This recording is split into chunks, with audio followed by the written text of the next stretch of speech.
Hi hello, Somegowda ಮಾತಾಡ್ತಾ ಇದ್ದೀನಿ ಸ್ನೇಹಿತರೆ. ಶ್ರೀನಿವಾಸ ಅಣ್ಣ ನಿಮ್ಗೆಲ್ಲರಿಗೂ ಗೊತ್ತು, ಕಳೆದ 4 ವರ್ಷದಿಂದ ವೀಡಿಯೋ ನೋಡಿದಿರಿ.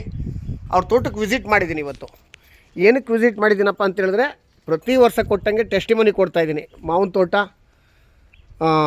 60 ಎಕರೆ. ಈ ಪ್ಲೇಸಲ್ಲಿ ನಿಂತು ವೀಡಿಯೋ ಮಾಡಿದ್ದೆ ಶ್ರೀನಿವಾಸ ಅಣ್ಣವ್ರದ್ದು ಫ್ಲವರಿಂಗ್ ಸ್ಟೇಜಲ್ಲಿ. ಈ ಸರ್ ಚೆನ್ನಾಗಿ ಬರುತ್ತೆ ಫಲ ಅಂತ ಹೇಳಿದರು. ನೋಡಿ, ಇದೇ ಪ್ಲೇಸು. ಕಾಯಿಗಳು ಕಾಣ್ತಾ ಇದೆ ನಿಮ್ಗೆ ಆಲ್ರೆಡಿ. ಭಾಳ ಚೆನ್ನಾಗಿ ಬಿಟ್ಟಿದೆ. ಇಡೀ ತೋಟ ಎಲೆ ಸುತ್ತಾಡಿ ಕಾಯಿ ಯೂನಿಫಾರ್ಮಿಟಿ ಇದೆ. ಮತ್ತು ಭಾಳ ಅಚ್ಚುಕಟ್ಟಾಗಿ ಈ ಸಾರಿ ಫ್ಲವರಿಂಗ್ ಸೆಟ್ ಆಗಿತ್ತು, ಮಳೆ ಚೆನ್ನಾಗಿ ಆಗೋದ್ರಿಂದ.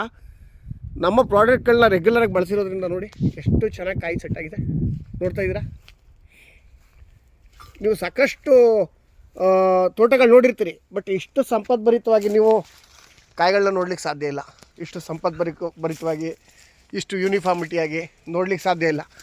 ನಾನು 2-3 ಮರ ತೋರಿಸ್ತೀನಿ. ನಾನು ಯಾಕೆ ತೋರಿಸ್ತೀನಪ್ಪ ಅಂತ ಹೇಳಿದ್ರೆ, ಇಡೀ ಫ್ಲಾಟಲ್ಲಿ 60 ಎಕರೆಲ್ಲೂ ಕೂಡ ಈ ಥರನೇ ಕಾಯಿಗಳಿದೆ. ಒಂದು ನಿಮಿಷ ಕೆಳಗಡೆ ಇಳಿತೀನಿ. ನೋಡಿ ಎಷ್ಟು ಚೆನ್ನಾಗಿದೆ ಕಾಯಿ. ನೋಡ್ತಾ ಇದ್ದೀರಾ? ನೋಡಿ, ಸೋ ನೈಸ್, ಸೋ ಬ್ಯೂಟಿಫುಲ್. ಸ್ನೇಹಿತರೆ, ಆ್ಯಡ್ ಶಾಪ್ ಒಂದು ದೊಡ್ಡ ರೆವಲ್ಯೂಷನ್ನ ಮಾಡ್ತಾಯಿದೆ. ಇವರು ಇವತ್ತು ಶ್ರೀನಿವಾಸ ಅಣ್ಣವರು ಭಾಳ ಖುಷಿಯಾಗಿದ್ದಾರೆ. ಬನ್ನಿ ಸೋಮೇಗೌಡ ತೋಟಕ್ಕೆ ಹೋಗಿ ಬರೋಣ. ನೋಡಿ, ಇನ್ನೊಂದು ಮರದ ಹತ್ರ ಬರ್ತೀನಿ. ನೋಡಿ ಎಷ್ಟು ಚೆನ್ನಾಗಿದೆ. ಎಲೆಗಳು ಜಾಸ್ತಿದೆ, ಹಂಗೆ ಕಾಯಿ ಕಾಣ್ತಾ ಇಲ್ಲ. ಒಳಗಡೆ ನೋಡಿದ್ರು ಕಾಣುತ್ತೆ ಕಾಯಿ. ನೋಡಿ, ಬೇಕಾದ್ರೆ ಒಳಗಡೆ ಹೋಗಿ ತೋರಿಸ್ತೀನಿ.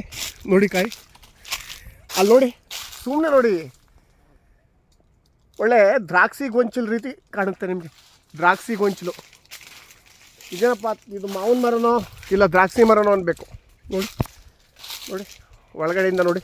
ನೋಡಿ ಇಷ್ಟು ಚೆನ್ನಾಗಿ ಯಾಕೆ ಫಸಲಿದೆ ಅಂತ ಹೇಳಿದ್ರೆ, ನಮ್ಮ ಭೂಮಿ Sudha, DNC90, crop Sudha, crop vita ಮತ್ತು DOG80 ವರ್ಷಕ್ಕೆ ಸ್ನೇಹಿತರೆ 4 ತಿಂಗಳಿಗೊಮ್ಮೆ ಕೊಡಿಸ್ತೀನಿ. 3 ಸಾರಿ ಕೊಡಿಸ್ತೀನಿ.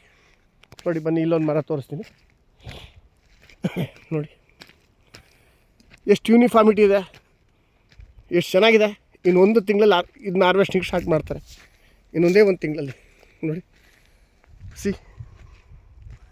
ಎಕಡೆಯಿಂದಲಾದರೂ ನೋಡಿ ಕಾಯಿ ಯೂನಿಫಾರ್ಮಿಟಿಯಾಗಿ ಚೆನ್ನಾಗಿ ಕಾಣುತ್ತೆ.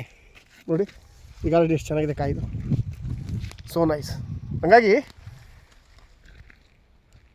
ಮಾವಿಗೆ ರಿಸಲ್ಟ್ ಬರಬೇಕಾ, ವರ್ಷಕ್ಕೆ ಅಟ್ಲೀಸ್ಟು 3 ಸಾರಿ, 4 ತಿಂಗಳಿಗೊಂದು ಸಾರಿ